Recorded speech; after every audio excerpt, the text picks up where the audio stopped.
Hello guys and welcome back to yet another weapon guide. In today's episode we will discuss a small but deadly SMG, the SGX. Many people love this gun, especially for using it in close quarters and a bit of mid-range. As always, we are going to talk about everything that matters, including raw power stats, information, tests, and of course playstyles and builds. So sit back, relax, and let's dive in. The SGX is an SMG that, to be fair, doesn't have a need for attachments to work properly.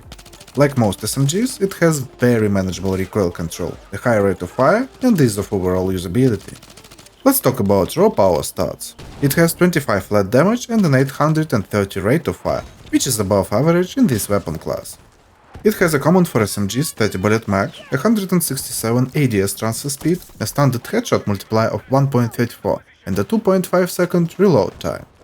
I'd say it feels like a based version of an SMG. There are things like KV-9 with monstrous rate of fire, the SCW-10 with an incredible damage profile for an SMG, and the SL-9, which is basically a laser gun. The SGX is in the middle of it all. I'd say it took a bit of everything from every single gun. Now to the damage profile. The SGX has a common for SMG class 5 damage zones, with damage fall-off points at 9.5, 21, 36 and 75 meters. To the body we deal 25, 20, 16.7, 14.3 and 12.5 damage in the respective zones. It has a standard headshot and hollow point ammo multipliers of 1.34 and 1.5. Unfortunately, it has no access to synthetic ammo, and I personally missed it. All of that means we need 4 to 8 shots to the body to kill our target. For a headshot, it cuts the needed shots to kill by 1 for zones 1 to 4, and by 2 shots past that. Hollow point ammo is the same as normal headshot, but improves STK in the 3rd and 4th zones, and with no need for recoil attachments like an underbarrel, it can be usable on SGX. Talking about time to kill parameters for multiplayer, it takes 219 milliseconds in the first zone, which is actually sitting somewhere in the middle of all guns in the game. If we compare the TTK of the SGX to other weapons in the SMG class, it takes 3rd place. Can it compete with other guns? Of course it can. Everything depends on your personal skill, momentum and awareness. Quickly about RedSec. It takes 8 to 16 bullets to kill to the body. I personally don't like the SGX as a companion for this mode, but objectively it can be viable as a close quarters weapon when combined with something to deal at longer ranges. Now we are moving to the Bloom and Recoil section.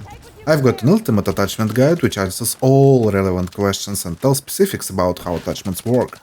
In case you haven't seen it yet, the link is in the top right corner and in the description down below. I highly recommend checking that first, as we won't stop on every attachment in this part.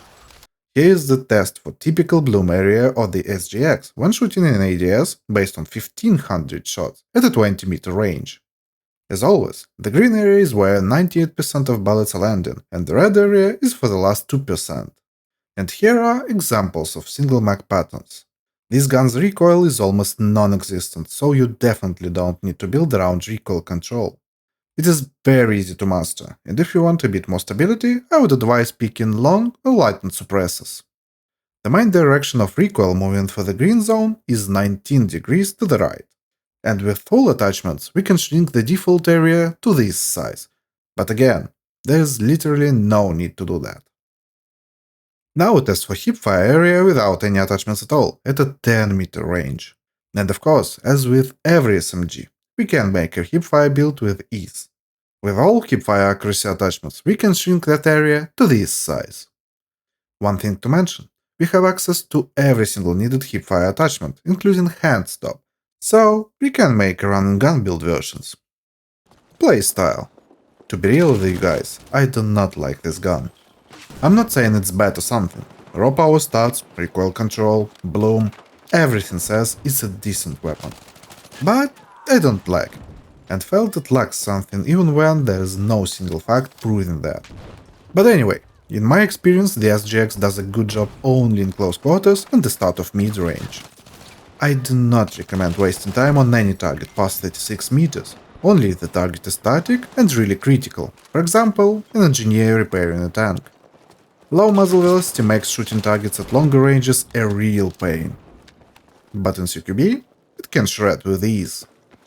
Talking about pace and positioning, the SGX loves first lane pushing or fast position switching styles. And if we talk about more patient gameplay, the SGX is not really suited for that. As we know, the SGX does not have access to synthetic ammo. Additionally, the damage profile does not favor being patient and playing at longer ranges. Of course, you can't play it, but you can play with the knife only too. It simply is not effective. And if you love such style, that's totally okay. But there are many weapons that will do it way better. Talking about recoil, it's almost non-existent. As for attachments, I really recommend not using anything for underbarrel unless it's a hand stop. Other than that, this is a gun which you can build literally however you want. It is very stable and easy to use, even in its default state. Leveling this gun is easy too, for the same reasons. The weapon's effectiveness is not hindered by attachments at all. On the SGX, they only tune it to your liking. Now it's time to move on to the builds section. I was trying to find 3 different build versions for different playstyles as always, but to be real, this weapon does not care about your attachments choices. So I've got you 2 main builds I found working for myself, which are CQB balanced and stable hollow point ammo versions. The first build is Based. This build favors close quarter battles and a more fast-paced playstyle, while having an ability to fight at start of mid-range too. For the sight, take what you want. Next we need a flash hider, light barrel, 20-point green laser, a hand stop, and a 41 bullet mag. If you want to use a suppressor, switch a light barrel and hand stop for a CQB suppressor. That way you'll not lose any of your hip firepower. With this build, you improve your pushing capabilities. The 41 bullet mag will help you in almost any situation and makes your weapon more versatile. The light barrel will help us a bit for ranges up to 36 meters and will make our accuracy while moving a bit better. And since most of the fights in this game happen at these ranges, we are good to go. Don't look at the SGX as a hipfire only weapon. I actually found it way more effective playing it while using ADS. Yes, we still have a problem with low muzzle velocity, but as we are mostly pushing, we don't need that much of it. If you want even more hipfire accuracy, switch anything for the flashlight and shot barrel, but I personally think it's an overkill.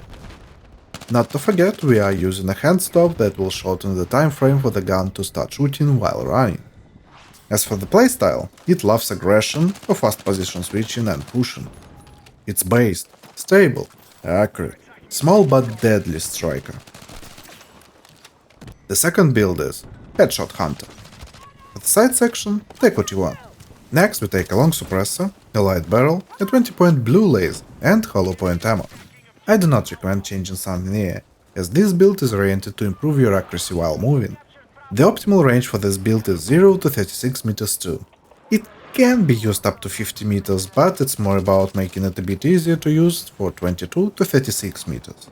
With this build, the SGX becomes way more accurate while moving in ADS.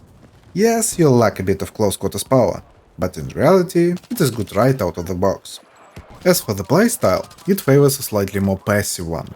It has a standard 30 bullet mag, and most of the time you'll find that you've shot 10 to 15 bullets to kill a fast moving target. You will reload pretty often. The second lane is best suited for you. Push right after your team, choose angles, hold your position, do not fight at long ranges, and you'll be good. And the good thing is, with this build you don't need to burst fire almost at all. Your spray accuracy becomes very good. In conclusion, this weapon is a based, small but deadly striker. You can build it however you want. This weapon does not care about attachments to perform. And because of that, you can totally forget about leveling progression. It will perform almost the same as at level 1. Stable, based, small, deadly. That's all I can say about this gun. But of course, those are my thoughts and experience, and I'd like to know what you guys think about it in the comment section down below. If you liked the video, press that like and subscribe buttons for future content. Thank you for watching. See you next time. Bye bye.